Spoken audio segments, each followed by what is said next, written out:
Hi folks. So this is a technique that I talk about in my classes and have demonstrated a few times in various places, but never done like a full video about what it is that I'm doing. So we're going to talk about edges and particularly methods and different methods that you can use for working with yarns at the edge of your project.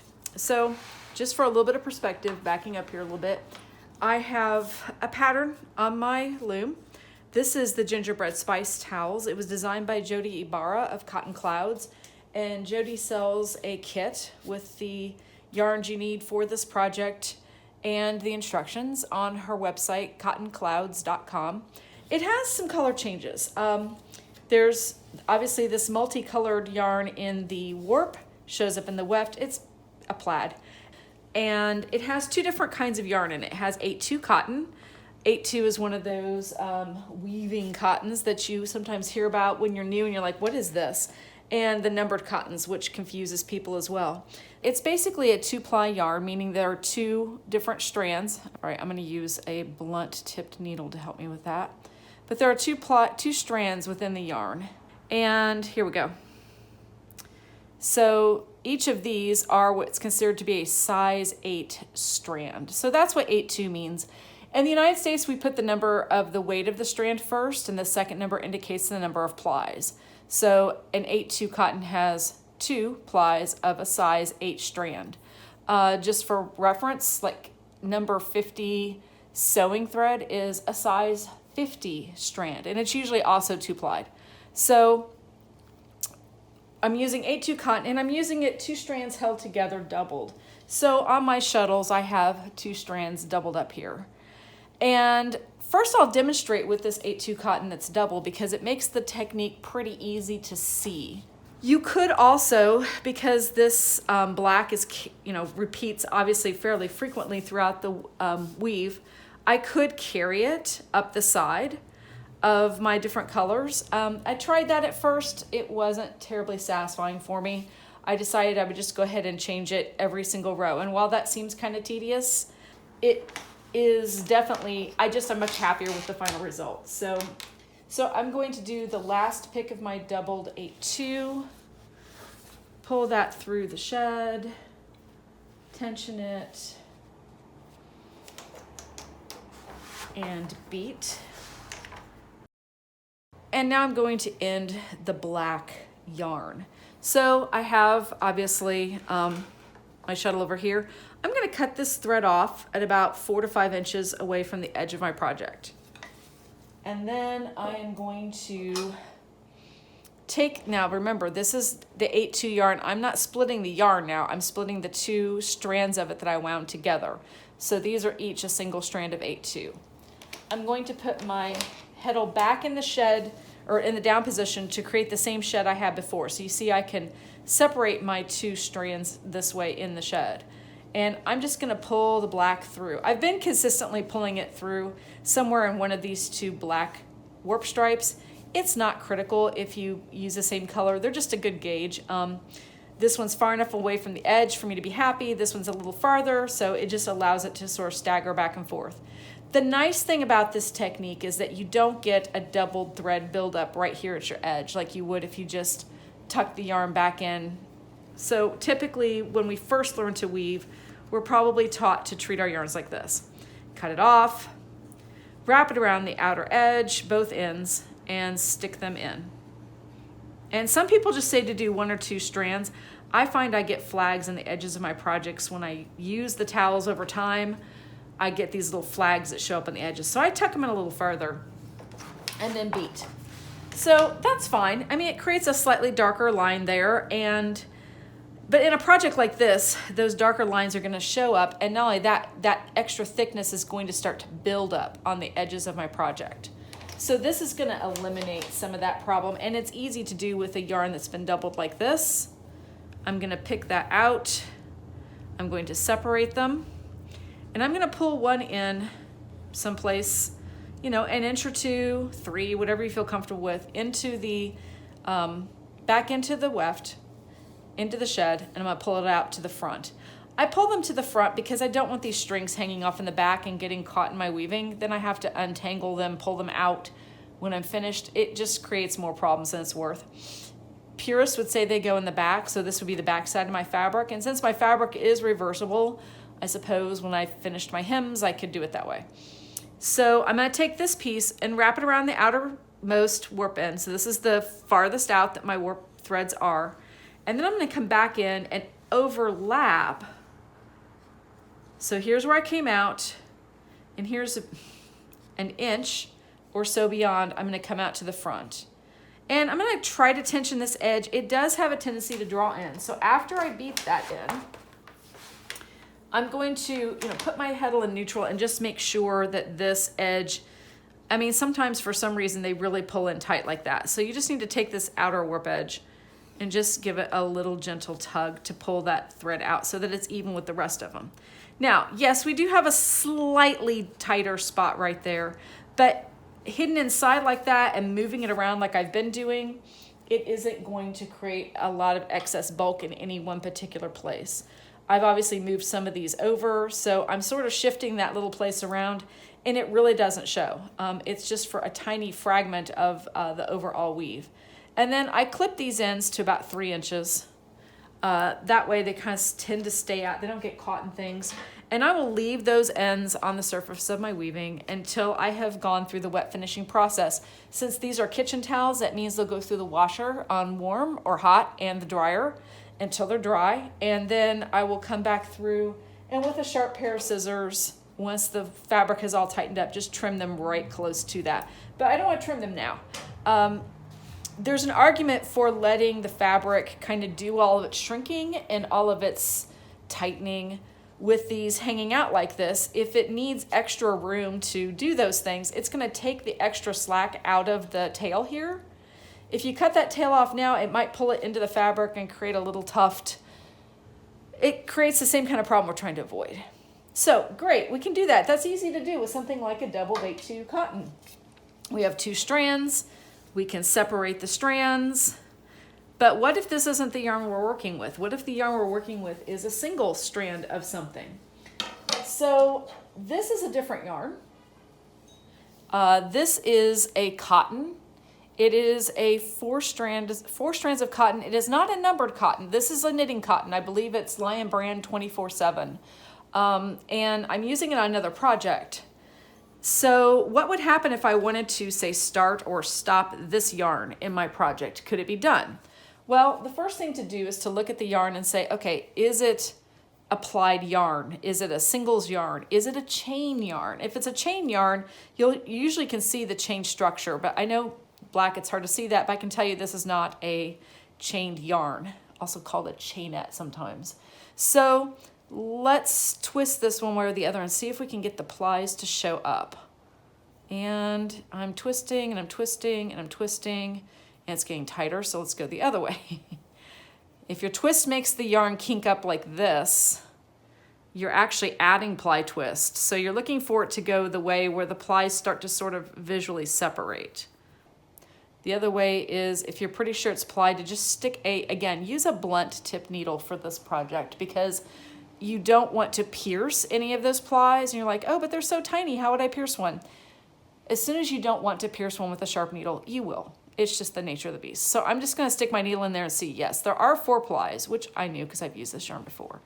So I could do this technique by pulling the plies apart. Now I have 2 plies and 2 plies. So we're back to the same sort of technique.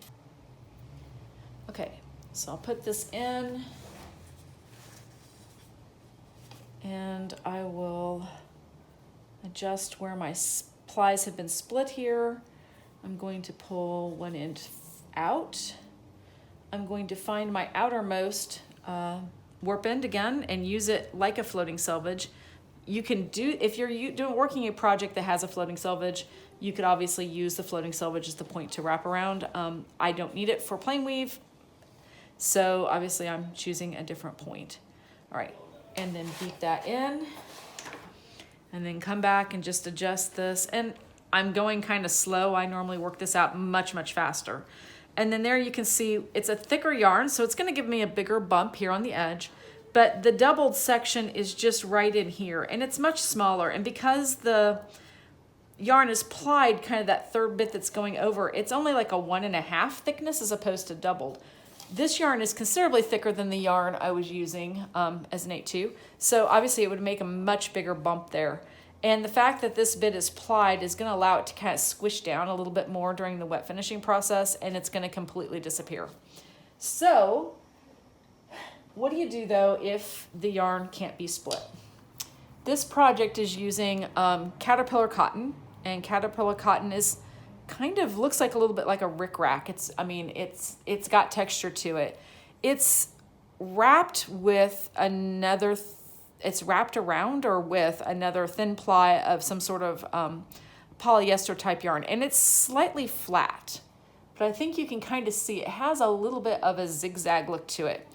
I would not try to split this out for two reasons. Mostly because if you do split it out, most likely that cotton part, we can see if we can pull this yarn apart. The cotton feels very soft on this. Yeah, I can't even get a needle in between what's going on there. So even if I were able to sort of like work this out, it's not traditionally plied.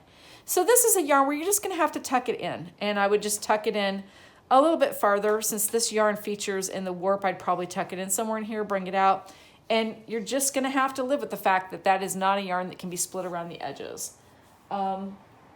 There are other yarns that fit that category. For instance, this is an acrylic chenille that I just happen to have on hand. And chenille is actually made, all these little fuzzy pieces are woven into a little tiny core inside here and then trimmed evenly. So, you know, you can pick chenille apart pretty easily because there's just this tiny, tiny core inside. Oh my, yeah, see, once I started it, it just doesn't stop. Not a yarn that's going to be able to be split. So if you're weaving with something like a chenille, it is most likely not going to lend itself to this split ply technique. Sometimes yarns are a little bit different. This is a linen yarn. Unfortunately, this yarn is discontinued, but I'm working with it actively now, so I just happen to have it on hand. And this yarn is a plied yarn, so it's multiple strands of linen plied together. And when I split it, which I have done before on this end, so it kind of split rather easily, you can see perhaps that there are 3 strands on one side and 2 on the other. So it's a 5-strand yarn. It's not a numbered yarn. The dyer did not provide us with what the yarn base was, but this is, these are thin strands. So if it doesn't have an even number of strands, just treat it as if it did. Pretend that the 3 and the 2 are 3 and 3 or 2 and 2, and just work with it that way. It is not enough bulk difference to make a difference in your final woven project, but, you know, it's a lot easier than having double this in your warp to have double the 2 or double the 3. If you can choose, and if it's not cantankerous, I'd probably pull the 2 inside the weft just to keep it a little bit thinner, but it isn't going to be a huge, huge issue. Another yarn that's kind of tricky to do the split ply join with is a mercerized cotton. This is a soft spun pearl cotton. A pearl cotton is a lot like a traditional cotton. I mean, 8-2 cotton and 8-2 pearl cotton are basically the same yarn to start with. The pearl cotton has been treated to give it this really shiny finish. And the process of mercerization is actually an older process than we might think. It dates back, I want to say, to the 1850s. And it was created in an attempt to create a yarn out of cotton, which was much cheaper to import than silk was. So to get that silky look to cotton, they developed the mercerization technique, which basically just after the yarn is created, it's treated so that all the little fuzzies on cotton that normally would show up are removed.